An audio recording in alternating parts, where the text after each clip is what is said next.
यहाँ कह रही हैं नमस्ते त्वाम्बिके भीक्षणम स्वसंतान युताम शिवाम। तुम्हें तुम्हारे बालक बच्चों के सहित प्रणाम है। और जबकि सीता माता भी गौरी मंदिर में गई थी तो वहाँ पर उन्होंने क्या कहा, वहाँ पर उनके पास समय था और समय था तो खूब एक एक का नाम ले करके और उन्होंने प्रणाम किया। कह रही है जय जय गिरिवर राज किशोरी,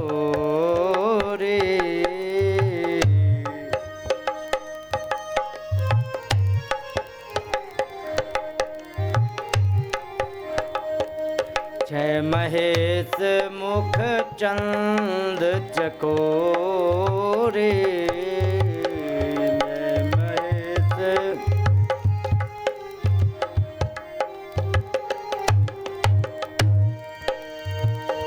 जय गज बदन षडानन माता, जय गज बदन षडानन माता,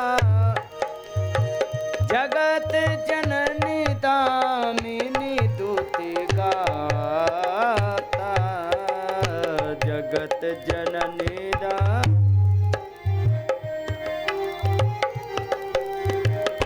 भव भव विभव पराभव कारिणी, भव भव विभव पराभव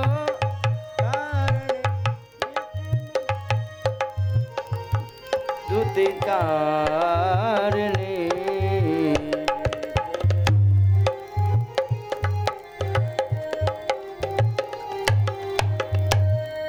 यहाँ पर उन्होंने सबका नाम लिया।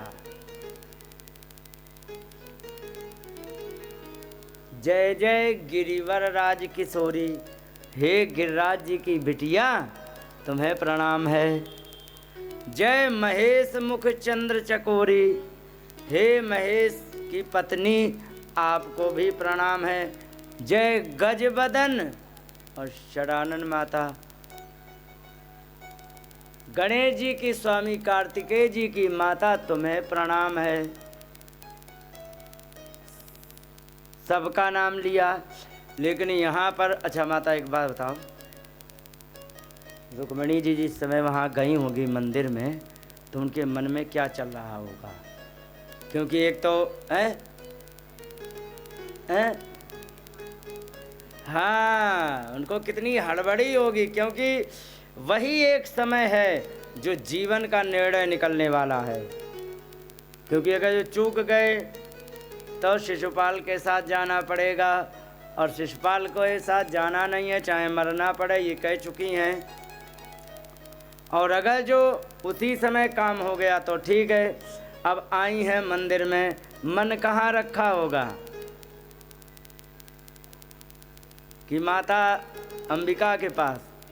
नहीं, वहाँ तो पूजा चल रही है, फॉर्मेलिटी देख पीछे रही हैं। और जैसी फॉर्मेलिटी में पूजा चल रही वैसे ही नाम निकल रहे।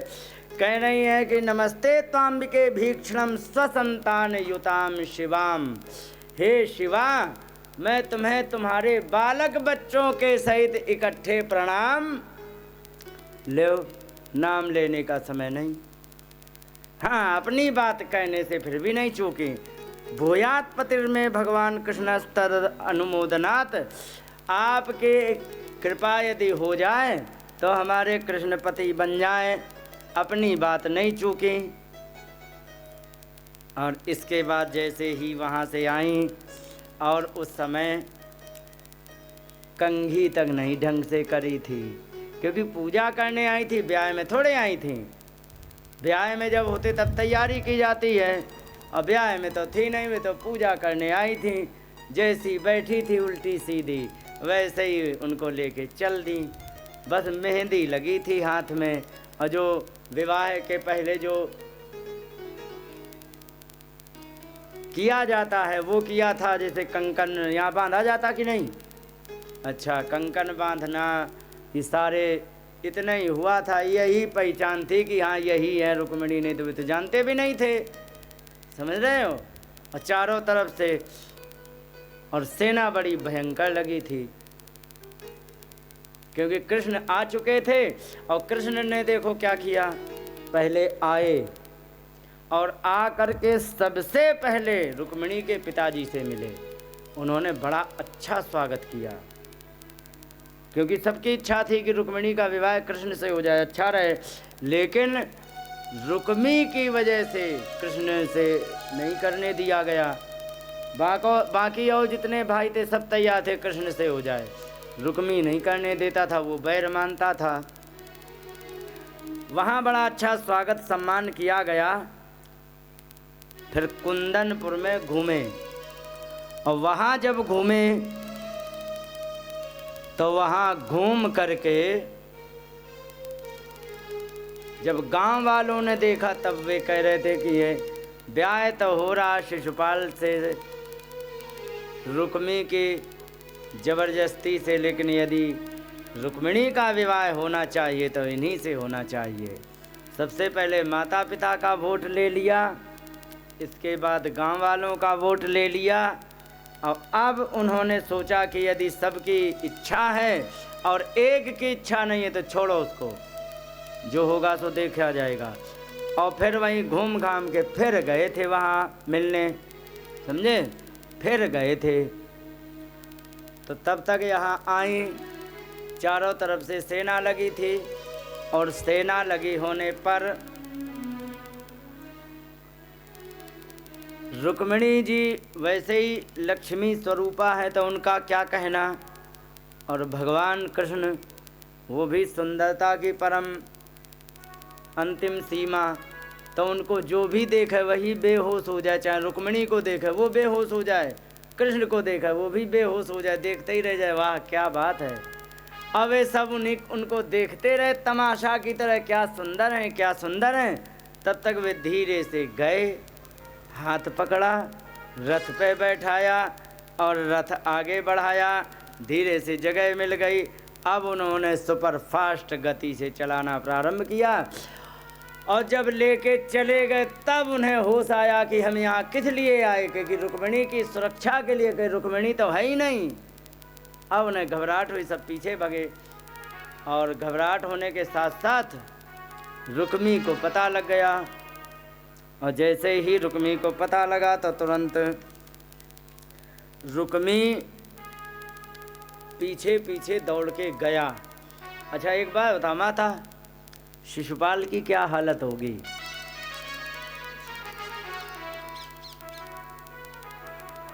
फ्यूज बल्ब की तरह था वो, बिल्कुल निचोड़े हुए आम की तरह,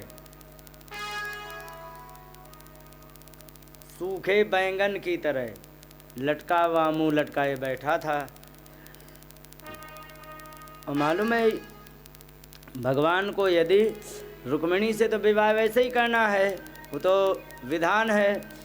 तो यदि रुक्मिणी का विवाह करना था तो शिशुपाल को बीच में क्यों लाए अपने विधान में? क्योंकि जो कुछ होता है परमात्मा की कृपा से ही होता है, अच्छा बुरा।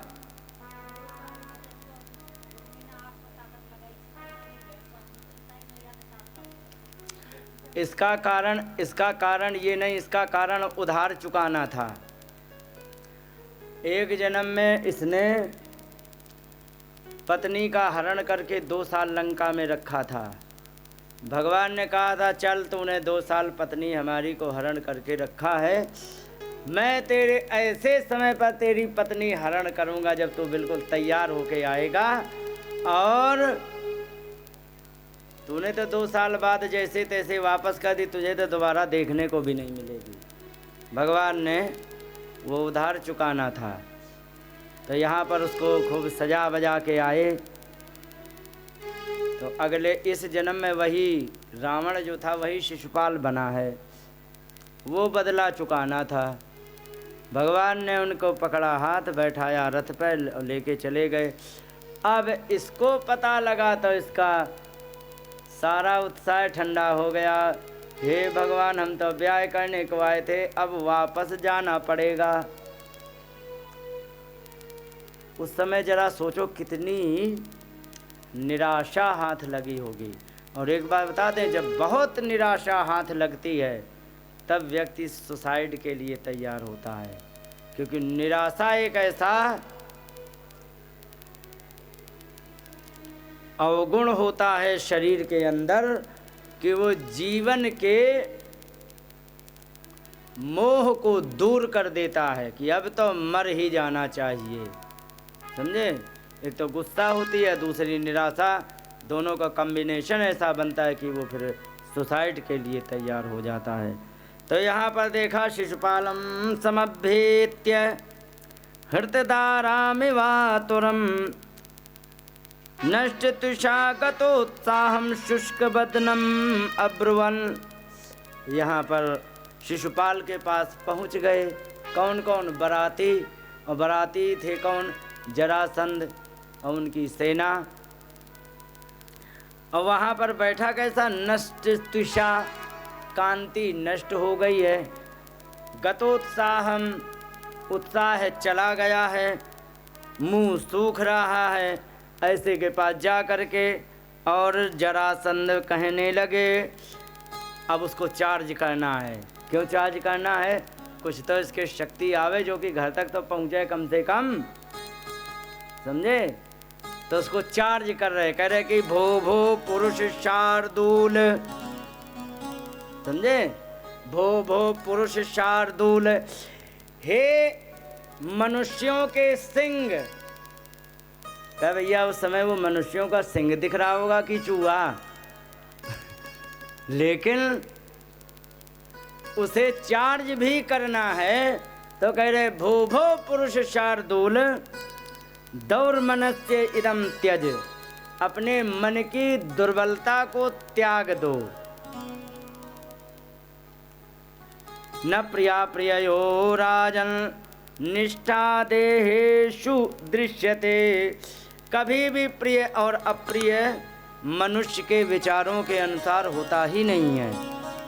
हम चाहते बहुत कुछ हैं, हम चाहते हैं कि ये मिल जाए, वो मिल जाए, ऐसा हो जाए, वैसा हो जाए, लेकिन होता कुछ नहीं है। होता वही है जो कि भगवान ने निर्धारित कर रखा है।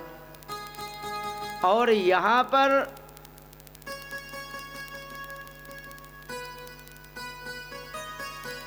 कह रहे हैं कि तुम चाह रहे हो ब्याह करना, लेकिन वो नहीं चाह रहा था तो कैसे हो जाएगा। दूसरी बात, उसकी इच्छा नहीं है तो किसी का जोर चल ही नहीं सकता है। क्यों नहीं चलता सकता? कितना बढ़िया उदाहरण दिया गया। यहाँ कह रहे हैं यथा दारुमयी योषिन नृत्यते कुह के छया। जैसे कि लकड़ी की स्त्री देखिए कभी, हाँ, धागे खींच के नचाई जाती है। तो जो लकड़ी की स्त्री होती है, जिसको कठपुतली कहते हैं, तो नाचती है अपनी इच्छा से, नचाने वाले की इच्छा से। जैसा धागा खींचते वैसे ही हाथ पैर हिलाती कि नहीं।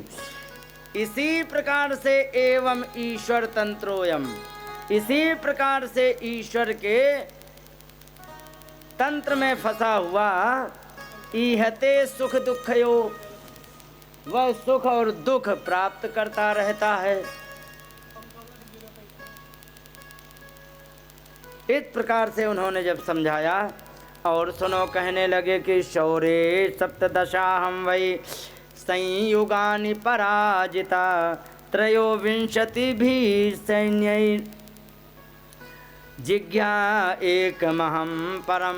कहने लगे कि सुनो, मैंने 18 बार युद्ध किया और 18 बार में मैं 17 बार हार गया। सौरे सप्तदशा हम वही, 17 बार संयुगानि पराजिता, युद्ध हुआ और उसमें पराजित हो गया। अब पराजित हो जाने पर आश्चर्य की बात ये बताई उन्होंने, तथापि हम न सोच